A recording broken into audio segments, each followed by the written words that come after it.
Merci parce que vous avez belé liboso la télévision bino et c'est vous allez ma casse le pourquoi parce que to yé penza musika to bengi on voit tout ça les voyages to na kati ya commune ya Nsele bisika to ko luka numéro 1 ya kati ya commune ya Nsele awa ezali bongo maman excellence maman bourgmestre to za na kati ya commune ya Nsele awa to kolobela commune ya Nsele to kolobela musala ya za na kati ya commune to kolobela apport na ye na kati ya commune to ebi ke boyebi bino moko commune ya Nsele efandaki mikolo ebele bambula ebele oyo ekamamaki bongo na papa melelo na kati ya commune ya Nsele tozali bongo na mama oyo tobengi mwasi nde azokamba commune ezali esengo mingi toyei kokutana na ye ayambi biso na kati ya bureau na ye tosolola na ye mais nazali nga moko te na compte ya média de la ville nazali bongo na Molière Tingala azali bongo confrère na nga napesi yo mbote na nga.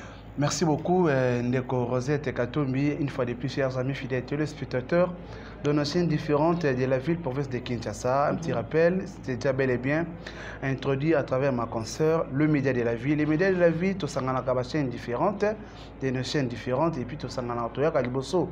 Il y a invité un épisode de marque, tu m'as recommandé la moquette, tout ça, la autopsie, tu m'as rappelé que solo ma moquette, moi sans tabou, tout solo, pour la makamamboka, mingi, pour la ville province de Kinshasa. Un petit rappel pour le compte de Molière Télévision, Canal Plus 345, chaque vendredi à 17h30. Et puis pour la rediffusion, c'est chaque lundi à 11h30. Merci beaucoup, Ndeko Rosette Katumbi.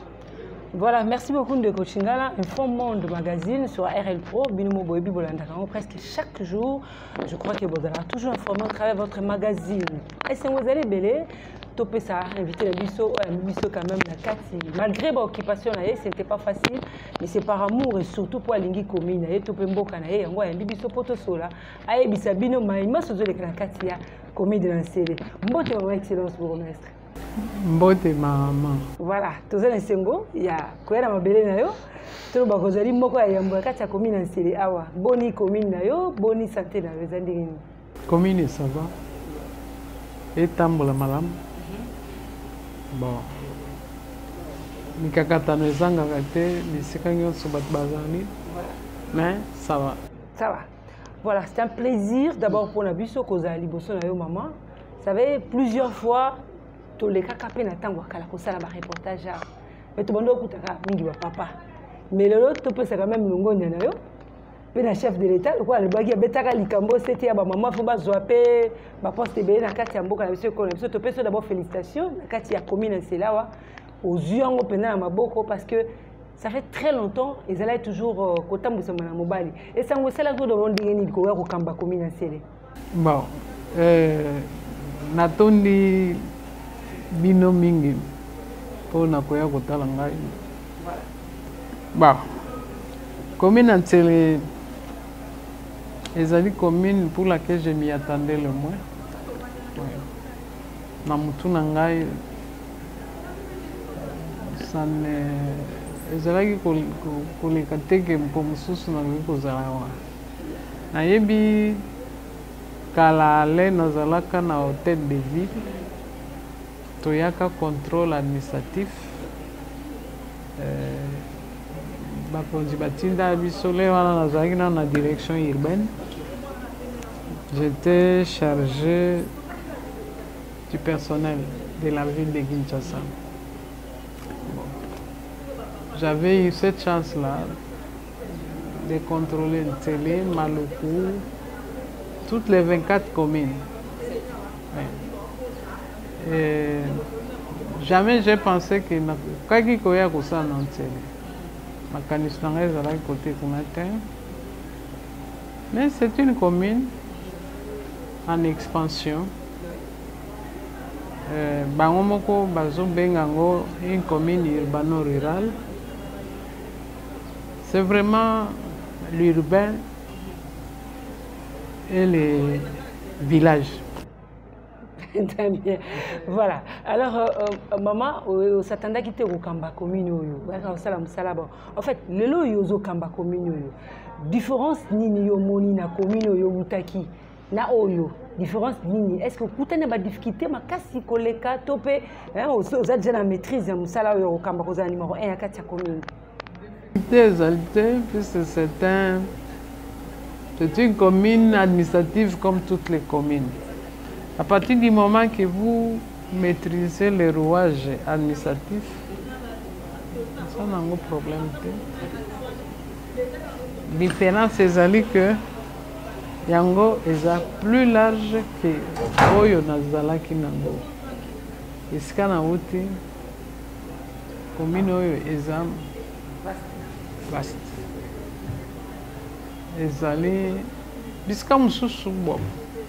Quand nous descendons en contrôle là, c'est vraiment des villages.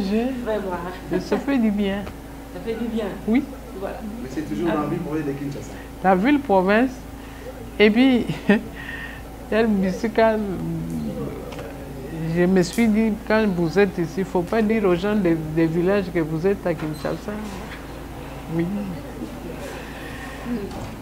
C'est vraiment des villages, mais il faut qu'on sensibilise Bango, pour comprendre que Bazaï sous na bambo kate, comme une style, il y a cité, il y a ville. Il faut du travail, mais vous avez suivi tout à l'heure, je venais d'instruire les chefs de quartier pour raviver leur monde, quoi. Voilà, merci beaucoup pour nous maîtriser la mémoire de malamu puis ko talisa bango. Alors, maman Brigitte, au lobby bien, eza mo lokwa neti mo mboka na sens mais dans la ville à Kinshasa. Ko gérer commune monene makasi boye. Ko ya non d'abord. Population ya bande kwa commune ntele. Ba yamba ki ololenge nini. Est-ce que oui que kotoyo ba kontaka mimi ba chef coutumier ba fumu. Est-ce que je peux temps ya koyeba ko solola na bango na mabele na bango. Po ba muta kozala ka koto muta mabele. Parce que toujours sur on est à Santa Boa. Tout me kana ko expliquer population au baza kotala biso se kasiko talisa biso. Il y a une bonne relation na bande ko ba chef coutumier pour mingi ba on est bazala ka kotoyo. Ba on benga ba kolo mabele. Et puis na population ya kotoyo. Moi relation malam ba yamba ko lolengene. Non, ils nous ont bien reçus. Ayambak biso bien, sans problème. Mais il faut savoir s'habituer à eux. Il faut savoir quelle est la psychologie qu'ils ont. C'est vrai, ils disent que ne peut gérer qu'un autochtone. Mais le pays appartient à l'État congolais. C'est l'État qui désigne qui il veut, là où il veut. Bon. Pour les relations, on finit toujours par s'habituer. Les chefs coutumiers, ils sont autochtones, mais les sols et les sous-sols appartiennent à l'État congolais. C'est là où il y a des limites pour eux. Bon. Et vous savez que la loi leur interdit de vendre la terre. C'est là où il y a le point d'interrogation. Mais avec le temps, avec des échanges, ils finiront par comprendre que la terre appartient à l'État congolais. Voilà, merci beaucoup. La terre appartient à l'État congolais. Tout cela, la moquette, c'est une affaire de tous. Un bourgmestre, je sais bien que c'est la personne qui gère vraiment ça en ce qui concerne ma solo administration. Hein? Mais les lots, vous devenez plus que des cantonniers, s'il vous plaît, maman. Cela, c'est une remarque, ça n'engage que moi. Et les autres aussi. Comment se passe ici, Kinbopeto, à travers la population qui y a une commune entière? Bon.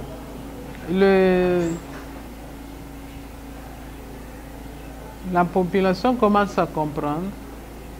Il faut tout y a Bopeto et c'est que tu fandi. D'abord, avant de négocier Bopeto na balabala, boyete. Les lots na outil ko solo na baché des quartiers, balendi sa baché des rues pour na balabala, na balupango. Na balupango batala soki ezongo inene ezali puisque sikoyo toza na campagne ya kosensibiliser population batonga balatrine na appui ya environnement. Voilà. Tozali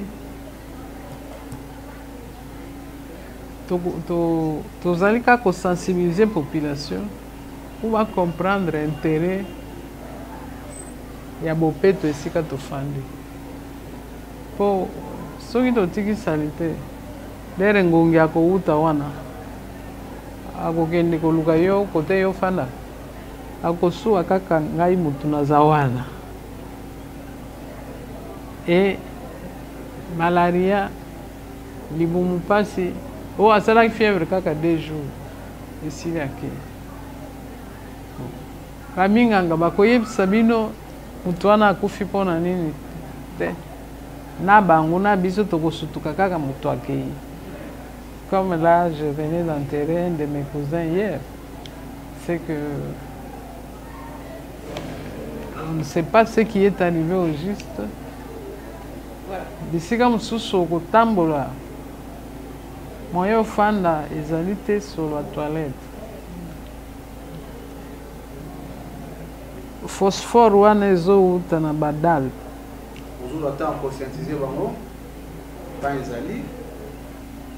Le temps on les crée. Les crée. Parce que vous êtes trop administratif, recevoir des personnes chaque jour. Est-ce qu'il t'a sensibilisé par Moïsali? Le lengue, tu as dit dans la commune, à tout moment tu étais sur le terrain. Non,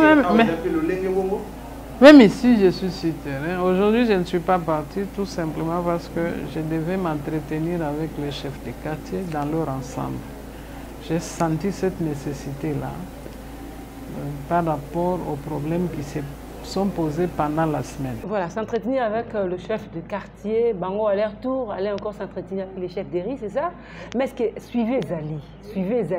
Est-ce que vous l'avez suivi? Dans le cas, nous allons lancer les chefs d'Eri pour les suivre.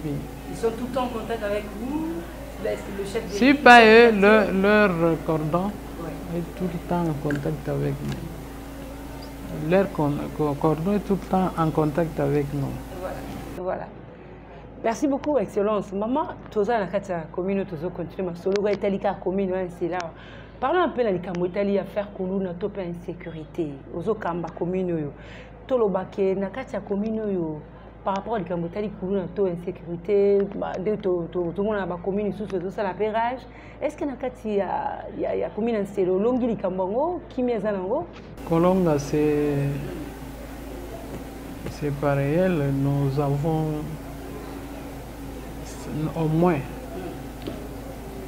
déniché des points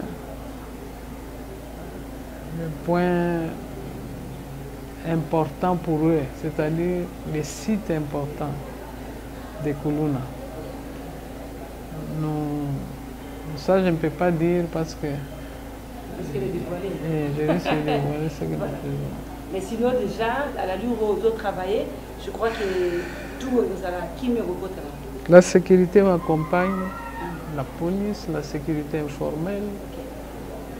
Il y a même la garde présidentielle qui nous accompagne dans ça. C'est-à-dire,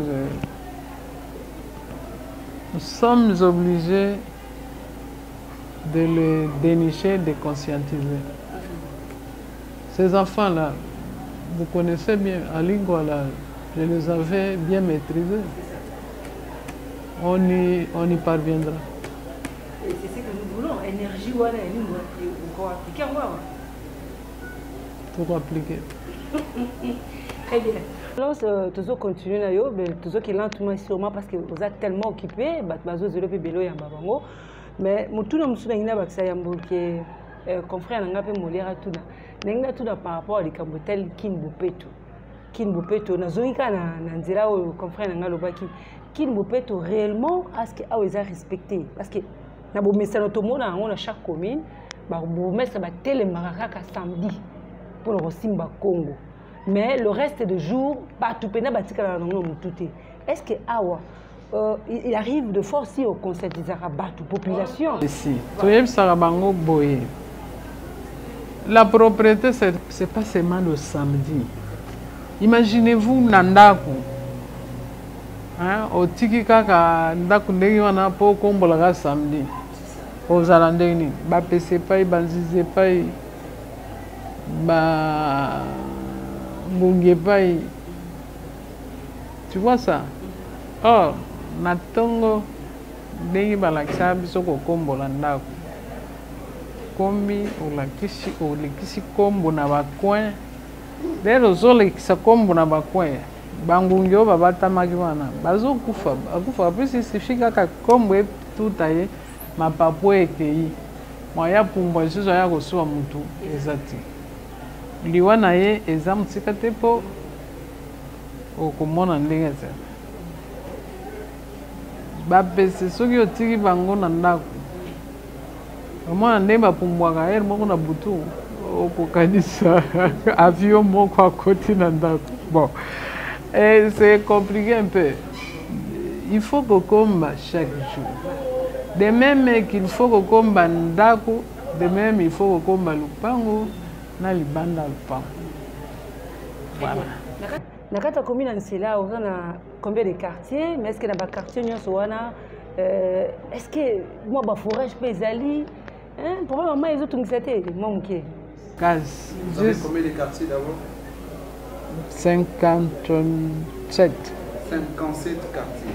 Bando commis aussi visiter combien de quartiers? Libélé. L'équipe est 20?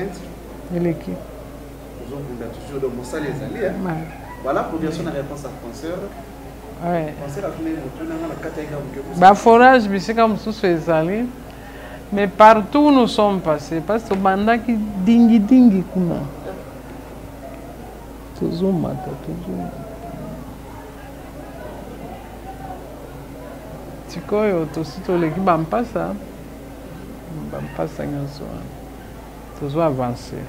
Olinga to banda kuna musika po nakati wana totala. Toso visiter ti bandara 4 kuna musika. Mangenge tosi isake. On passe à 2, oui. Tout ça là. C'est presque la moitié. Voilà. Voilà, je crois que nous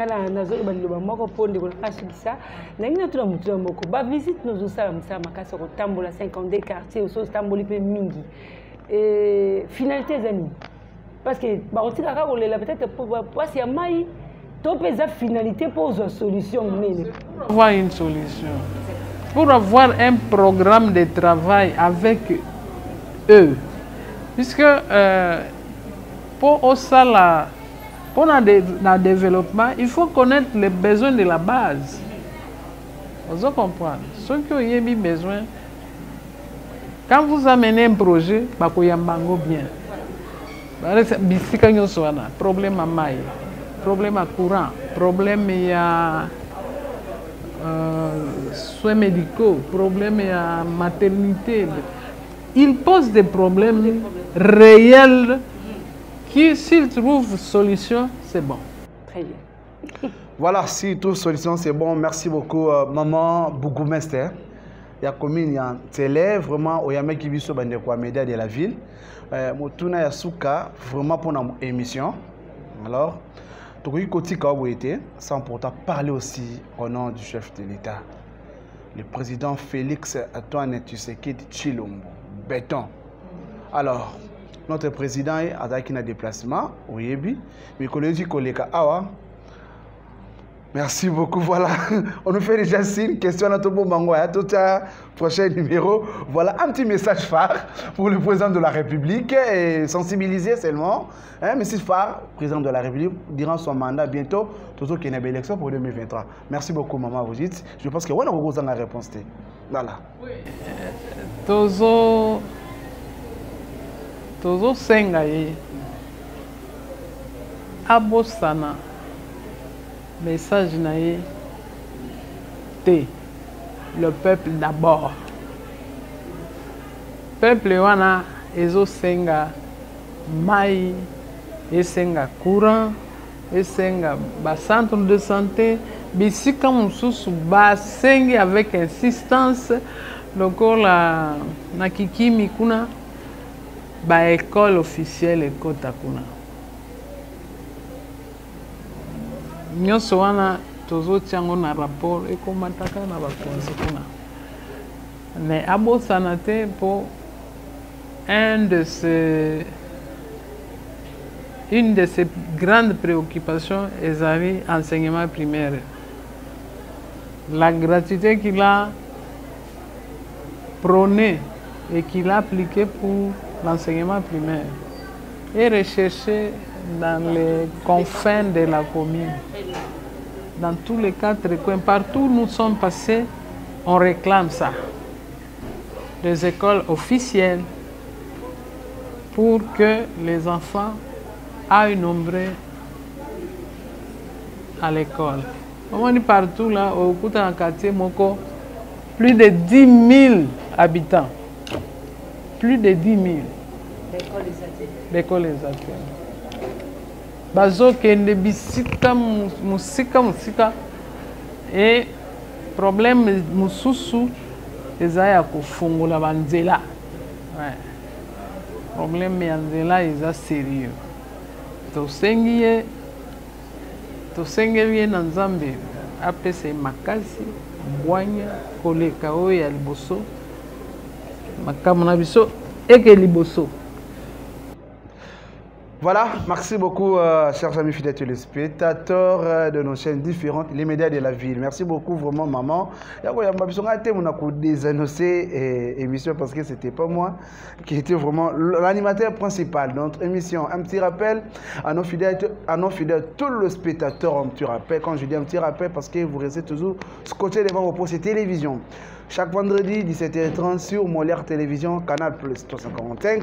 Et chaque lundi pour la rediffusion, c'est à 11h30. Chers amis fidèles téléspectateurs, nous avons réussi ensemble avec vous à la numéro 1. Il y a combien d'antenne, maman Brigitte, maman Bobo, maman la maman Yambarabana, et quand elle veut, si tu as besoin d'écouter maman, il n'y a pas difficile, merci beaucoup Ndeko, Rosette Katumbi. Voilà, tout le monde a su comme ça, bon le média de la ville. Merci Nabilo parce que Bolanabiso est belé chaque jour dans un Info Monde magazine Bolanabiso pour notre information et la République démocratique du Congo. Merci vraiment merci n'a invité Nabiso au honoré Biso malgré l'occupation naie. Number one maman Brigitte Nakati a commune en serré. Merci à l'équipe technique aussi même bon la Biumboyi. Merci Nabilo Bolanabiso du début à la fin. Merci à toi mon confrère Molière. Je vous dis au revoir, portez-vous bien, bon tour de programme sur votre chaîne. Merci beaucoup. Allez, bye.